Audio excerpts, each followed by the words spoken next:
Olá pessoal, a nossa videoaula de hoje ela é sobre métodos de pesquisa qualitativa ainda, né? Mas mais especificamente tratando da história oral como um método de pesquisa que pode ser utilizado na pesquisa qualitativa. A história oral, né, ela é a história do presente, pois implica a percepção do passado como algo que tem continuidade hoje. Isso é um ponto muito importante, né? Porque não é apenas compreender o passado, mas também como ele continua hoje, né? Como ele consegue se constituir no presente e cujo processo histórico não está acabado. Ou seja, a história é compreender o processo histórico que se faz presente, né? Que não é um processo acabado, não é um fato que começou e terminou em um tempo passado, mas um fato que começou em um tempo passado, mas que é um processo histórico que não está acabado, que há uma continuidade. Ela é também uma forma de captação de experiências de pessoas que estejam dispostas a falar sobre aspectos de sua vida, mantendo um compromisso com o contexto social. Essa forma de captação dela, da história oral com as experiências das pessoas, como vamos ver lá mais na frente, é a principal unidade, vai formar a principal unidade de análise, que é justamente a narrativa, né? A narrativa que é expressa por esses indivíduos pesquisados. A história oral, enquanto método, ela é utilizada em trabalhos, né, que tem como objetivo a formulação de documentação histórica ou reflexão social por meio do resgate da memória. E é interessante frisar que essa memória ela pode ser individual ou pode ser coletiva. Ela funciona também como uma possibilidade de ampliação do conhecimento sobre o passado, tomando como ponto privilegiado a análise a questão da narrativa, né? Como eu já falei, a narrativa ela é a unidade de análise, ela é o ponto principal de análise da história oral. Então ela atua não apenas como um relato de uma ação do tempo, mas também como trabalho de linguagem em produzir racionalidade.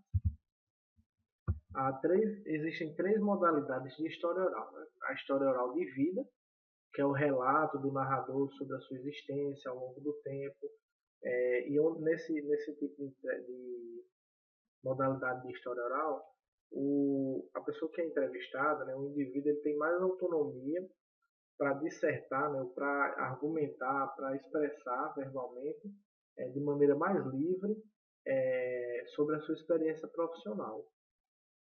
A história oral temática, ela possui uma maior objetividade, né, na questão do foco da condução da pesquisa. Então, detalhes da vida pessoal do narrador, elas só vão interessar se realmente elas forem relevantes, se trouxerem aspectos úteis para a informação da temática central da pesquisa. E por último, nós temos a modalidade que é a tradição oral, que é a narrativa de fatos em que o narrador presenciou ou sobre as quais ele detém informações. Né? A presença da pessoa que narra, né, da pessoa que é investigada nesse evento, ou ele deter a informação desse evento, é a principal ponto da ideia da tradição oral, né, da história oral como modalidade de tradição oral. Nesse sentido, o foco é na permanência dos mitos, a visão de mundo de comunidades cujos valores são filtrados por estruturas mentais asseguradas em referência do passado remoto em que se manifesta no folclore e na transmissão geracional. Nós poderíamos destacar aí algumas tradições que são passadas de geração para geração, onde aquela pessoa que é pesquisada, ela ou vivenciou, ou por viver com pessoas que vivenciaram, ela pode, de certa forma, apreender aquilo, deter o conhecimento sobre aquele determinado evento, né? Sobre daquela determinada história. Nesse sentido, a principal fonte de coleta de dados da entrevista da história oral é a entrevista. Ou seja, a base da história oral é o depoimento que é gravado. É interessante que esse depoimento seja registrado. É a narrativa do sujeito. Portanto, Os três elementos que constituem a condição mínima da história oral são o entrevistador, que pode ser um ou mais de um, o entrevistado, a pessoa que é pesquisada, que também pode ser uma ou mais de uma, a aparelhagem de gravação, que pode ser apenas em formato de som, ou também de som e imagem, né, no caso de gravações de vídeo. E as entrevistas em história oral, elas consistem em um processo de conversação entre o pesquisador e o narrador, no qual o indivíduo é a fonte de dados. O indivíduo é a fonte de dados que vai gerar aquela narrativa, que a narrativa é o quê? É a matéria-prima para o trabalho do pesquisador. A narrativa do indivíduo entrevistado é o principal objeto de análise daquele pesquisador. Ao contar suas experiências, o entrevistado ele seleciona e organiza os acontecimentos de acordo com seus referenciais do tempo presente, imprimindo-lhes um sentido e transformando em linguagem aquilo que foi vivenciado. Então, ou seja, ao contar aquelas experiências, né, a tentar relembrar aquelas experiências, a pessoa que é entrevistada ela vai expressar de maneira verbal, né, por meio da linguagem verbal, tudo aquilo que foi vivenciado, né, tudo aquilo que foi sentido.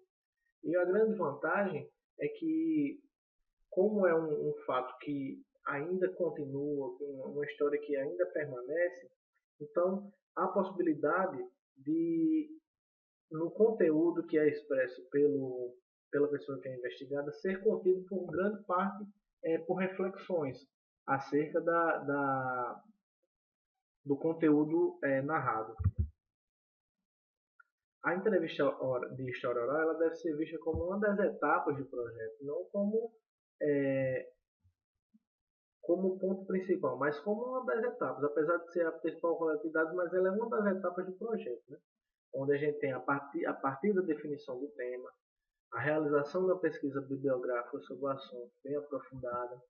Então, a partir disso, deve-se elaborar um roteiro geral, né, mais temático, amplo e abrangente para ser utilizado em todas as entrevistas. A entrevista ela é dividida em 3 pontos, né? O pré-entrevista, a entrevista e o pós-entrevista.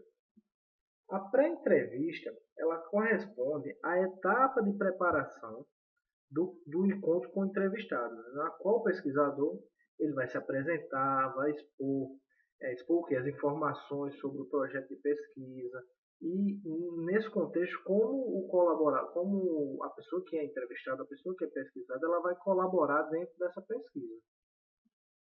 Inclusive, você deve deixar claro como você chegou àquela pessoa investigada, quem foi que deu acesso, contato, que lhe indicou aquela pessoa.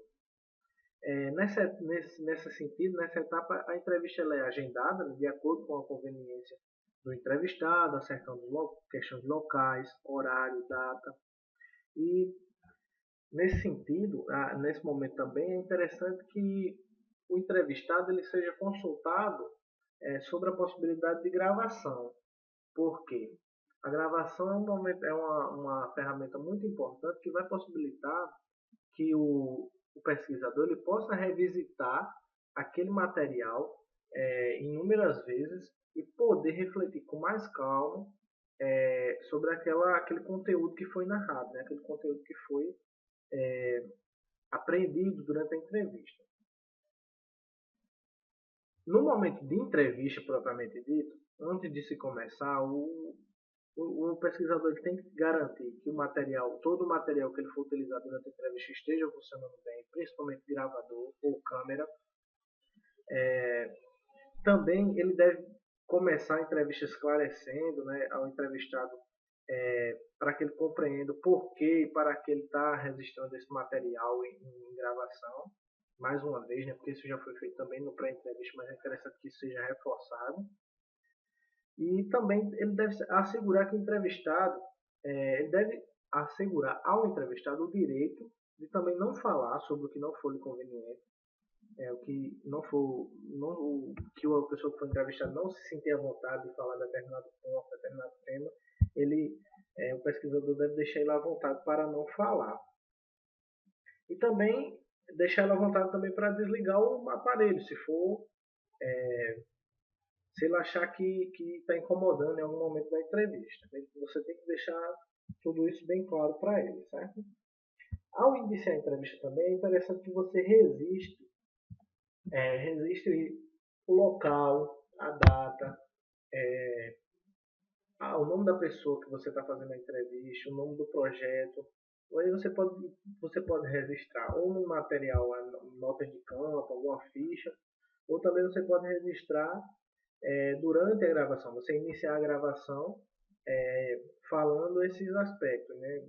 Com o título do projeto, o dia, o horário de início e o nome da pessoa que você está entrevistando, o local, porque isso tudo vai servir a posteriori para você organizar o seu material. Nesse sentido também, ao fim da entrevista, você deve solicitar a autorização da pessoa que é pesquisada para a transcrição e análise desse material. E você pode também aproveitar que a gravação está acontecendo para registrar essa autorização por meio do áudio. Bem como você pode utilizar também um material, um documento de autorização de livre consentimento que deve ser assinado por essa pessoa que foi entrevistada. Né? O tempo de duração também é um fato muito importante, porque dependendo do tempo de duração e do decorrer da entrevista, pode ser que seja necessário marcar mais de um encontro. Aí, nesse caso, vai ficar a critério entre o pesquisador e a pessoa que é pesquisada. Né? Já no pós-entrevista é o momento de quê? De transcrição e análise desse material, onde o pesquisador ele vai trabalhar todo esse material que foi coletado na transcrição e na análise. Né? O processo de transcrição ele é a etapa do processo de história oral que corresponde à mudança do estado de gravação oral para a escrita, ou seja, é a materialização escrita da narrativa que foi coletada pelo pesquisador, né? Que foi apresentada também pela pessoa pesquisada. Né? Alguns grupos de profissionais, né, alguns acadêmicos, eles defendem que a transcrição ela deve ser literal ou absoluta, ou seja, né, que significa você evidenciar toda a passagem completa dos diálogos, né? Sons, ruídos, barulhos, telefone, risada, erros de linguagem. Alguns autores, alguns acadêmicos defendem que tudo isso deve ser evidenciado durante a transcrição, né? E durante também a análise.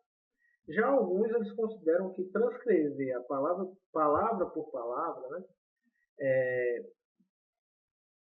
Da narrativa, né? Uma vez que há anotações, há algumas palavras de duplo sentido, lágrimas, pausas significativas, gestos, né? Eles alegam que como isso não fica gravado, pode ser que não contribua tanto para a análise da pesquisa. Né? Então, eles entendem que a pesquisa ela deve ser editada e que deve ser levada a público apenas o texto trabalhado, ou seja, no qual fica apresentado a interferência do pesquisador. Então, você deve deixar claro também que houve interferência do pesquisador durante o tratamento, durante a transcrição desse material. Uma possibilidade também de transcrição é a textualização. Né? A textualização é um momento de organização do discurso, né? Onde obedece uma estrutura de texto, onde são suprimidas as perguntas feitas pelo autor e as respostas da narrativa são unidas, né? São juntas, formando apenas um único texto, que compõe toda a narrativa, né? Toda a ideia da narrativa do sujeito. Então, são possibilidades que podem ser trabalhadas a ideia de transcrição. Isso vai variar de pesquisa para pesquisa, de acordo com a necessidade do pesquisador. Se ele sente a necessidade que a transcrição literal ela pode contribui mais para a sua pesquisa, ele vai adotar. Se não, ele pode adotar a editada, né? Mas aí ele tem que deixar claro a interferência do pesquisador nesse material, né? Na construção desse material. Algumas considerações finais. A história oral ela consiste em um novo ângulo, né? Uma nova possibilidade de análise da vida organizacional e que, por meio disso, ela acaba por enriquecer as contribuições da pesquisa qualitativa nos estudos organizacionais. Né? Por quê? Recorrer aos personagens vivos, porque ela parte da ideia de recorrer aos personagens vivos para contar a história do presente. Né? Pessoas que vivenciaram determinados fatos e que fazem com que esses eventos permaneçam são fontes muito importantes que, por meio da história oral, ela pode trazer ricas contribuições para entender o presente, né? Para entender a história do presente. Bom, pessoal, então por hoje nós ficamos com esse material e até a próxima videoaula.